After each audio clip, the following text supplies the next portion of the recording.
পারি কিনা।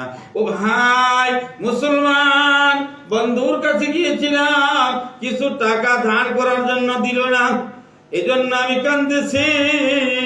আমার সন্তানগুলোর সামনে যাইয়া আমি কি উত্তর দিব, কি ব্যবস্থা করব, এই জন্য আমি চোখের পানি ছেড়ে ছেড়ে কাঁদতেছি। ইহুদি লোকটি ডাক দিয়ে বলে, মুসলমান ভাই তোমার কাছে আমার অনুরোধ, আমার কিছু টাকা তোমাকে দিব, তুমি যদি নাও তাহলে ওই টাকা দিয়ে ইফতার কিনে তোমার বাচ্চাদেরকে নিয়ে ইফতার করো, তুমি যদি পারো তাহলে টাকাগুলো ফেরত দিবা, আর যদি না পারো গো তাহলে কোনো দাবি নাই। মুসলমান বেচারা গরিব মানুষ চিন্তা করলেন কি করা যায়, এখন তো জান রক্ষা করতে হবে, আমি তো টাকা ধার নিয়েছি, অবশ্যই টাকা ফেরত দিয়ে দিব।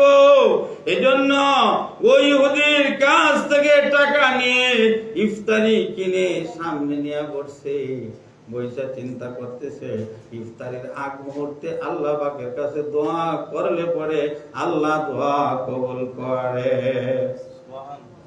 অতএব গরিব মানুষ চিন্তা করতেছে বাচ্চাদেরকে নিয়ে ওই ইহুদি ব্যক্তির জন্য আমি কি দোয়া করতে পারি।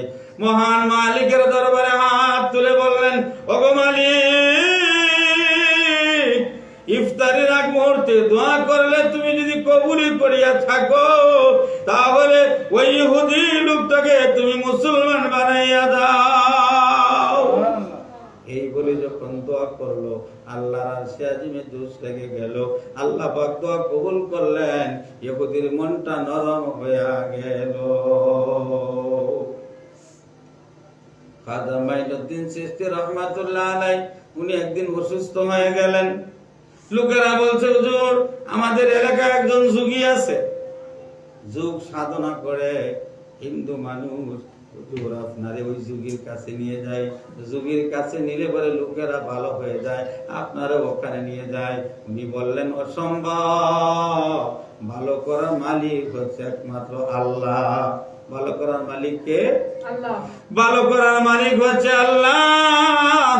হিন্দুর কাছে আমারে কোনো সময় নিয়ে যায় না, যোগীর কাছে আমারে কোনো সময় নিবে না।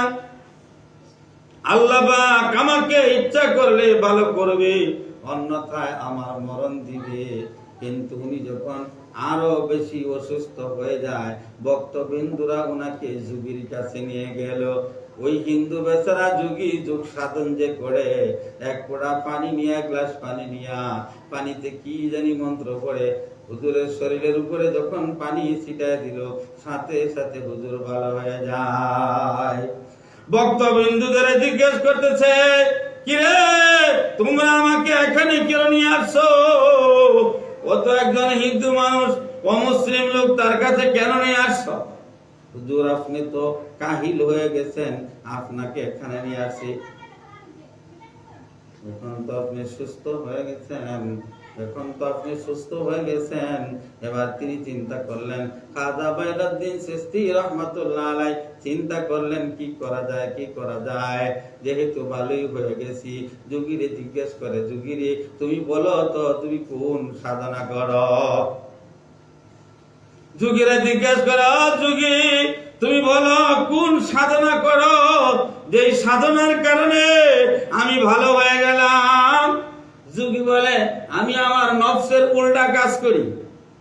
আমার নফসে যদি গোশত খাইতে চায়, ওই দিন আমি গোশত খাওয়াই না, ওই দিন আমি অন্য কিছু খাওয়াই। আমার নফসে যা চায় তার আমি উল্টা করি। এবার খাজা মাইনুদ্দিন চিশতি সানজারি রাহমাতুল্লাহ আলাইহি বলেন, আচ্ছা যোগী বলো তো তোমার মনে কি কলমা পড়তে চায় কিনা? যোগী ডাক দিয়ে বলে, না না, কলমা পড়তে মন চায় না। কলমা যেহেতু পড়তে মন চায় না, কাজেই নফসের উল্টা কাজ যেহেতু করো, দেরি না করিয়া এই মুহূর্তেই তুমি কলমা পড়ে নাও, লা ইলাহা ইল্লাল্লাহ মুহাম্মাদুর রাসূলুল্লাহ। সাথে সাথে কলমা পড়াইয়া মুসলমান বানাইয়ে দিলেন। আর ভাইরা এবার দোয়া করলেন, প্রভু ইহুদিকে তুমি হেদায়েতের বাণী শোনাও, ইহুদির কপালে যেন হেদায়েত এসে যায়। এই দোয়া করলেন, সাথে সাথে মহান আল্লাহ এই দোয়া কবুল করে নিলেন। ইহুদি বেচারা ইফতারির পর পরে আসছে, আয়েশা বলে, ভাই মুসলমান, তোমারে আমি টাকা দিয়েছিলাম, আর টাকা দিতে হবে না, আমারে তুমি কলমা পড়াইয়া মুসলমান বানাইয়া দাও।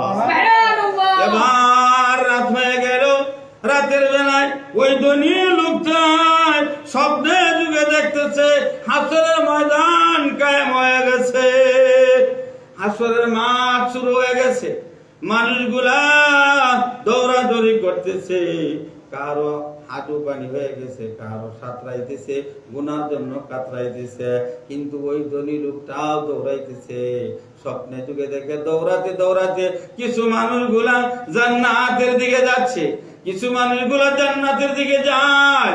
এবার যখন ওই জান্নাতের দিকে যাওয়ার জন্য ধনী লোকটাও দৌড়ায় যায়, জান্নাতের ফেরেশতা রিদওয়ান ডাক দিয়া বলে, না না, এই জান্নাতে তোমার প্রবেশ করার কোনো অধিকার নাই।